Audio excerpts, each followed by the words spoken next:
How does Node.js works? So पहले क्या था, JavaScript runs only on the browser. Now JavaScript everywhere, desktop, mobile application, server. The application that we build using Node.js that runs everywhere, not just on web browser. अभी हर जगह है. Okay, तो एक client है और ये सर्वर है. Client request send करता है और सर्वर रिस्पॉन्स सेंड करता है. ठीक है, और ये सर्वर दूसरे सर्वर से भी कांटेक्ट कर सकता है वो रिक्वेस्ट के रिगार्डिंग, या डेटाबेस से भी डेटा फेच कर सकता है, या फाइल सिस्टम से भी बात कर सकता है. ठीक है, अब इस सर्वर के अंदर क्या है, हमारा नोड जेएस एप्लीकेशन है, और इनसाइड एप्लीकेशन हमने कोई वेब सर्विस बनाई है जो कि रन हो रही है. ठीक है, सिंपल सा है. ऐसा ही होता है, कोई भी सर्वर के अंदर हमारा हम नोड जेएस एप्लीकेशन रख देते हैं अगर वो एप्लीकेशन नोड जेएस से बना है तो, और वो ऐप के अंदर हमने जो वेब सर्विस बनाई है वही रन होती है. उसके रिगार्डिंग पर्टिकुलर रिक्वेस्ट के रिगार्डिंग हमें पर्टिकुलर रिस्पॉन्स सेंड करती है. ठीक है, तो वैसे ही जावा में होता है, टॉमकैट सर्वर होता है.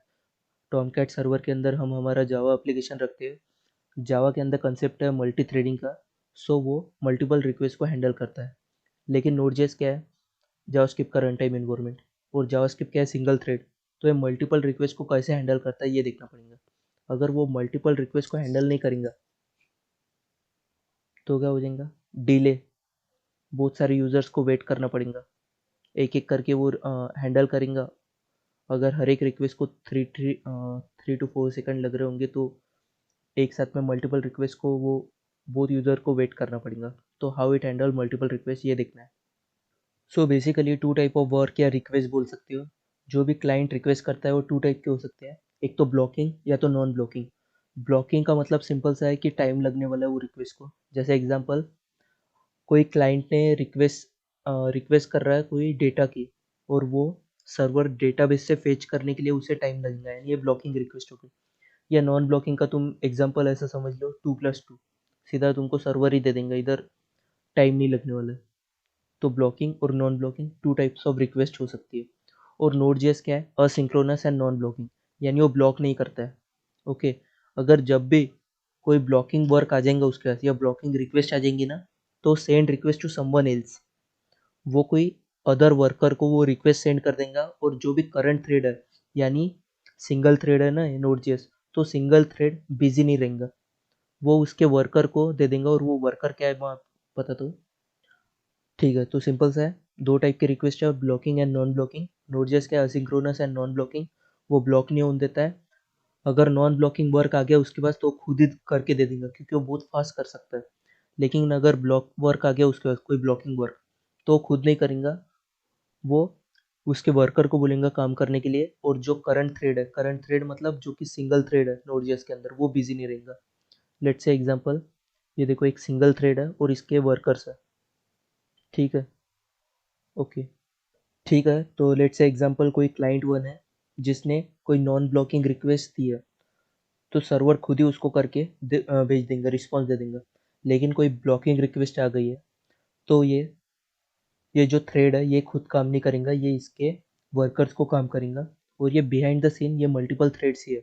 अपन बोलते हैं in Node JS you are not using multiple threads, but behind the scene your kernel is using multiple thread. यानी बिहाइंड द सीन तो ये मल्टीपल थ्रेड्स ही है. तो क्या होता है, अगर कोई ब्लॉकिंग रिक्वेस्ट आ गई है, तो थ्रेड पर्टिकुलर इसको दे देता है रिक्वेस्ट, और ये काम करता है. और वो जब भी आ जाएंगे ना, एक कॉल बैक रिटर्न करेंगे, उसको ही बोलते हैं अपन asynchronous. We have callback after we got a result. ठीक है, सिंपल सा मतलब है, कॉल बैक एक फंक्शन रिटर्न कर देता है जो भी अ, और ये जो भी आ जाता है ना, उसका आंसर जो भी उसने डेटाबेस से फेच करके लाना था वो ला देता है, और कॉल बैक रिटर्न कर देता है. ठीक है, लेट्स से 3-4 एग्जांपल आ गए. लेट्स से 3-4 कोई क्लाइंट आ गए एट अ टाइम. जैसे फर्स्ट ब्लॉकिंग है तो उसने फर्स्ट थ्रेड को दे दिया, सेकंड ब्लॉकिंग है उसने सेकंड थ्रेड को दे दिया, थर्ड नॉन ब्लॉकिंग है इसने खुद नहीं करके दे दिया. और अभी फर्स्ट का जो भी फेच करना था वो हो गया है, तो एक कॉल बैक रिटर्न कर देगा, और ये फिर रिटर्न कर देगा जो भी रिस्पॉन्स देना है. सिंपल सा है. तो एक सीपीयू इंटेंसिव वर्क होता है और एक आईओ इंटेंसिव वर्क होता है. तो सीपीयू इंटेंसिव वर्क क्या होता है, जैसे एकदम डिफिकल्ट कैलकुलेशन वाला पार्ट अपन बोल सकते हैं सीपीयू इंटेंसिव वर्क. तो सीपीयू इंटेंसिव वर्क डिफिकल्ट होता है. वो अगर कोई वर्कर भी करेंगे या सिंगल थ्रेड भी करेंगे ना, तो टाइम लगेगा. ओके, लेकिन आईओ इंटेंसिव वर्क को कम टाइम लगता है कंपेरेटिवली सीपीयू इंटेंसिव वर्क. और ये जो मैं वर्कर की बात कर रहा हूँ ये लिमिटेड होती है। Let's say example CPU intensive work बहुत आ रहा है हमारे पास, जो भी क्लाइंट आ रहा है वो सीपीयू इंटेंसिव वर्क के लिए ही आ रहा है, तो बहुत टाइम लगेगा। ओके। और एट अ टाइम बहुत सारे सीपीयू इंटेंसिव वर्क आ गए तो हर एक थ्रेड बिजी हो जाएंगे और उसे बहुत टाइम लगेगा।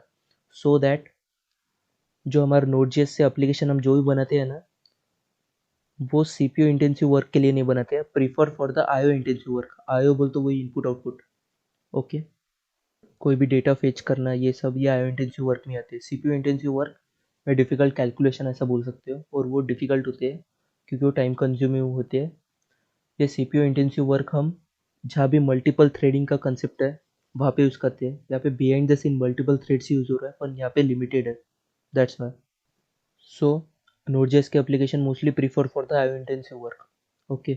सो अभी एकदम स्टार्टिंग से देखते हैं होता क्या है। ओके। तो ये क्लाइंट है जो कि रिक्वेस्ट सेंड कर रहा है, और वो हर एक रिक्वेस्ट है ना, यहाँ पे इवेंट क्यू है उसके अंदर आ जाते हैं, और इवेंट लूप एक एक करके वो रिक्वेस्ट को लेता है और देखता है कि ब्लॉकिंग है कि नॉन ब्लॉकिंग है। अगर वो नॉन ब्लॉकिंग रिक्वेस्ट है तो डायरेक्टली उसको रिस्पॉन्स सेंड कर देता है, क्योंकि उसे बहुत कम टाइम लगता है, एकदम कम।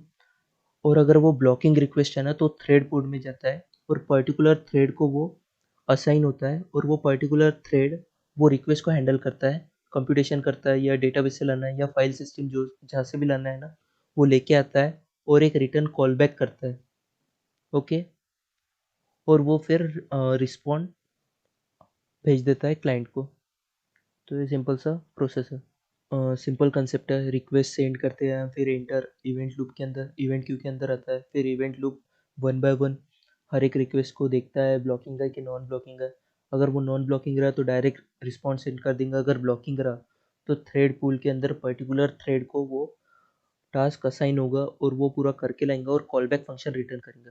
ये कॉल बैक क्या होता है, जावास्क्रिप्ट में है वो, बताया मैंने, सिंपल सा है। एक फंक्शन होता है, जब भी वो काम हो जाएगा एक कॉल बैक रिटर्न, यानी वो फंक्शन जो भी वैल्यू रिटर्न करना है वो रिटर्न कर देगा। ओके।